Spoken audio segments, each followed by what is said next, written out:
As regards those that are calling Donald Trump to come and save them in their problem, please leave PDP, leave Trump out of your problem. It's a case of two fighting. Both factions, both use state minds. The police are supposed to be catering to the plight of the people. That's what Governor Seyi Makinde used on the other, and Minister Wike also used. All of them use police. They wasted our taxpayers' money. Next year, they will start taxing us heavily. But they just wasted our 200 canisters on a bunch of politicians that already benefited from Nigeria, that are faithful. And these atrocities were perpetrated by police officers. Police officers that, and for you police that were tear-gassing journalists, it is the same us you will come and meet in 20 years' time when these same politicians you are fighting for will not pay your pension. You will come and meet us to advocate for you. So you are tear-gassing us today. It just shows the failure of the entire ecosystem. It's still the morning show here on AriseNews, and once again, happy International Men's Day to all our male viewers, and of course, first to male anchors here on the morning show. First off, we start off with President Bola Tinubu, who has directed Vice President Kashim Shettima to visit Kebbi State on Wednesday, following the kidnapping of schoolgirls in Maga, Danko, Wasagu area of Kebbi State. The Vice President is expected to meet with state officials and reassure families that the federal government is working to ensure the girls' safe and swift return. In a statement, Presidential Advisor on Information and Strategy, Bayo Ononuga, said President Tinubu also extended his condolences to the Nigerian military after the killing of several soldiers, including Brigadier General Musa Uba, during operations against insurgents in Borno State. The president, who has received full briefings from military authorities, expressed sadness over the abductions despite earlier intelligence warnings of a possible attack. He commended Governor Mohammed Nasser Idris for his efforts to prevent the incident. The president asked Vice President Kashim Shettima to visit the state today to sympathize with the state government and the parents of the students.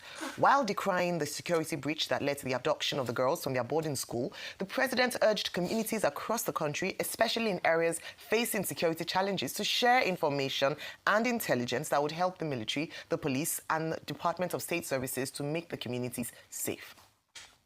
In other news, in what has been described as a show of naked power between rival camps in the opposition People's Democratic Party, the PDP's leadership crisis reached a crescendo on Tuesday as loyalists and security operatives attached to Governors Seyi Makinde and Bala Mohammed of Oyo and Bauchi states, respectively, clashed with loyalists and security operatives in the camp of the FCT Minister Nyesom Wike, who had arrived to hold rival meetings at the PDP National Secretariat in Abuja.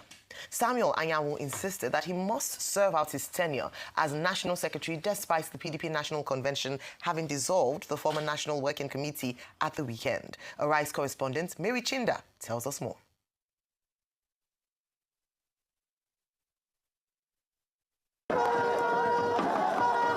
It's a showdown here at the National Secretariat of the People's Democratic Party in the Wuse Zone 5 district of Abuja.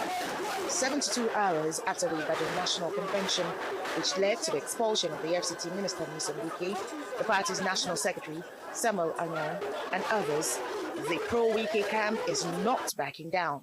Anyanwu and the former National Organizing Secretary Umar Bature had arrived at the Secretariat early amid huge police escort and took charge of the facility, insisting that they must serve out their tenures until December the 8th. They also rejected their expulsion. First of all, this is our usual meeting. Before every NEC meeting, there will be a BOT meeting. So the BOT will hold first before the NEC. And this is an emergency NEC meeting. Are you concerned about the fallout of the PDP Elective National Convention in Ibadan that expelled yourself and a couple of people in the party? Well, this is laughable. Because first of all, there's no convention in Ibadan. No convention. What makes a convention? One, as the National Secretary of the party in our constitution, is very clear. 36E. For every convention, the National Secretary will state the affairs of the party if there's any convention. Outside the court judgment that says we should not hold. And as a law-abiding organization and party, we are led by the rule of law. So we decided that we shouldn't hold the convention. Then came Governors Seyi Makinde and Bala Mohammed, accompanying the new Kabiru Turaki-led National Working Committee members into the National Secretariat building. They met a security barricade and were refused entry. The atmosphere then became charged with supporters engaging in a free-for-all, including security operatives. They broke the barricade and found their way into the PDP Wadata Plaza Secretariat, taking strategic positions and refusing to go out. They have tear gas and tear gas even our governors. I want to call on President Trump What is at stake is not just genocide against Nigerian Christians. He should come and save democracy in Nigeria. The Commissioner of Police of the FCT had fulfilled his promise.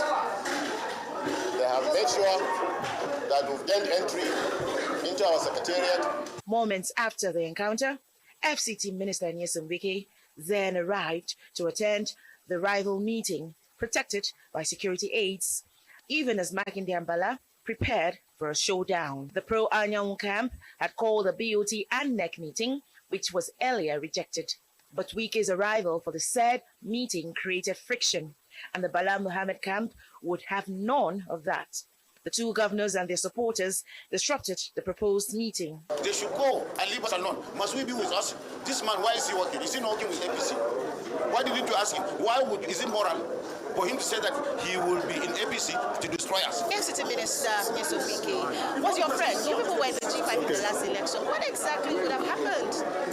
Well, What changed? Hold on. Small minds talk about people. Average mind talks about events. We would rather talk about issues. What's the issue? The issue is we don't believe in one-party Nigeria. Tear gas canisters then filled the air as security operatives tried to regain control of the building.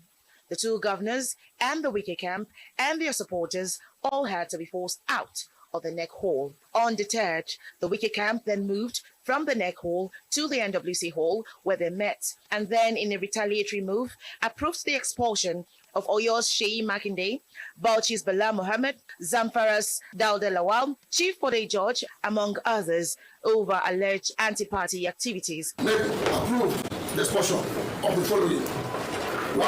Abati. 2. Bode George. 3. Berobi.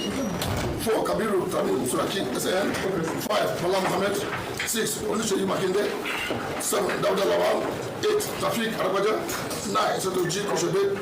10. Okechukwu Mechina Daniel. 11. Wiko Daniel.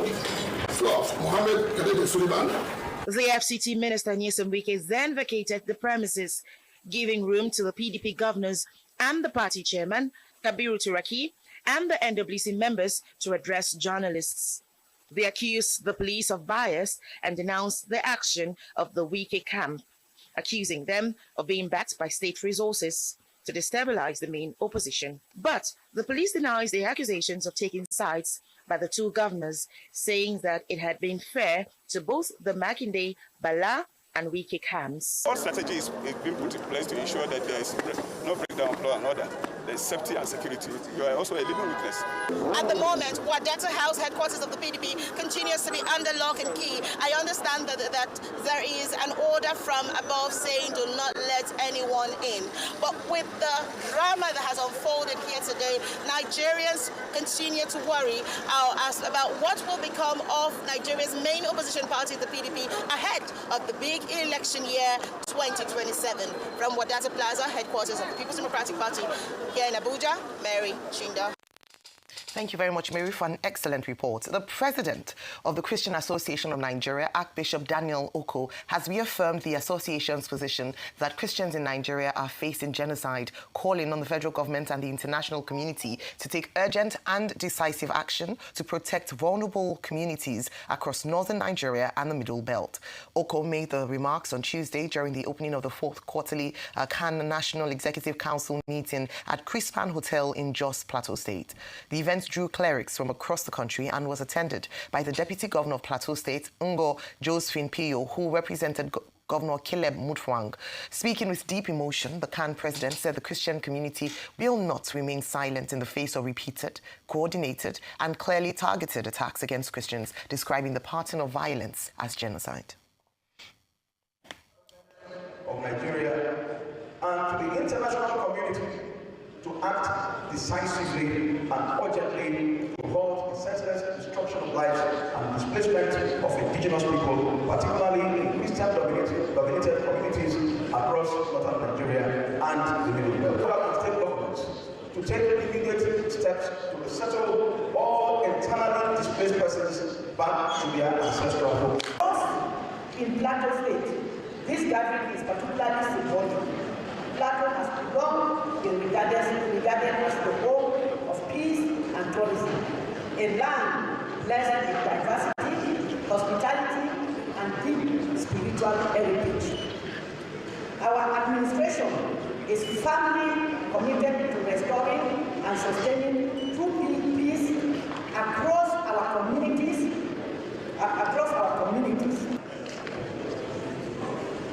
Are we handing over our children to the terrorists to control them? Our grandchildren? By keeping silence in a time like this, whether we like it or not, none of us will escape this question from God Almighty. Where is your power? State, we are prosecuting, we say.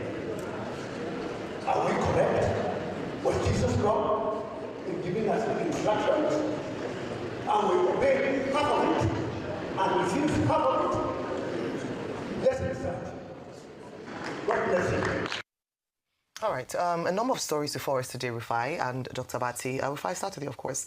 And just looking at, first of all, the president saying, well, the president is saying that the president is depressed by what's happening, the state of insecurity in Nigeria. The PDP, sure, somebody else said power, shame, disgrace, a number of words. I mean, I'll let you speak on this. And then we had Mary Chinda give us live reports, even from yesterday whilst we were on air and, you know, on the morning show. Your take on these stories, including the Christian Association of Nigeria. If the president is depressed about insecurity, we will not have a foreign minister go to misrepresent facts on Piers Morgan's show. And I challenge his data.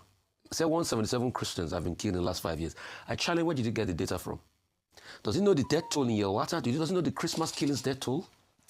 If the president, Ayo, was feeling discontent and very sad, once that incident happened over the weekend, I don't think the vice president should have been in Kogi going to welcome new Dick and Peas. Also, if the president was very sad about General Uba, that great, victorious general that died fighting for this country, I don't think they should have been welcoming people. If the president was very sad, I don't think they should have been, anyway, they've postponed the one in Taraba now.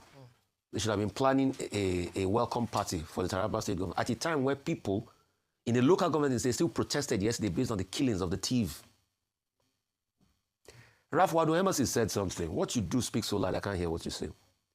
But yes, President Tinubu, you are very sad about the killings. Then what are you going to do about it? President Tinubu, as sad as you are, I just have one word to say to you this morning. Please, can we investigate complicity in the Kebbi attack? Because we're so easy and quick to mock Madam Jonathan when she was crying, "There is God," about complicity.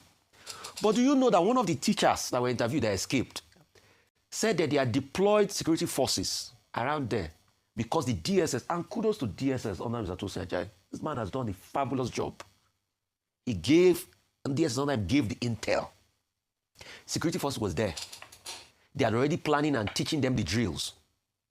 30 minutes before the attacks, all of a sudden, the security forces left. Who ordered them to leave?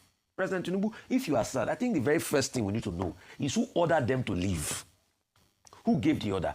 30 minutes after they left, the attack happened. So you want to tell me there's no complicity? Tell it to the birds. So who ordered them to leave? And that's the problem we keep saying. So President Tinubu, the sadness you feel, and the sadness we all feel this morning, birth action, not just talk. Because we have seen too much talk. You feel sad about the insecurity. The first calisthenics that your government played was to downplay the fact that they are Christian genocide. We are not saying they are not killing Muslims. They are killing Muslims en masse, and we are upset about it. In fact, the killing of Muslims of genocidal proportion. But there's Christian genocide, but the denialism is what is unforgivable. And people from your government, like Mr. Tuga and Co., and other people do it. I'm happy that CAN has reasserted what is happening. As regards those that are calling Donald Trump to come and save them in their problem, please, PDP, leave Trump out of your problem. It's a case of two fighting. Both factions, both use state minds. The police are supposed to be catering to the plight of the people. That's what Governor Seyi Makinde used on the other, and Minister Wike also used. All of them use police. They wasted our taxpayers' money. Next year, they will start taxing us heavily. But they just wasted our 200 canisters on a bunch of politicians that already benefited from Nigeria, that are fed full. And these atrocities were perpetrated by police officers. Police officers that, and for you police that were tear-gassing journalists, it is the same us you will come and meet in 20 years' time when these same politicians you are fighting for will not pay your pension. You will come and meet us to advocate for you. So you are tear-gassing us today. It just shows the failure of the entire ecosystem.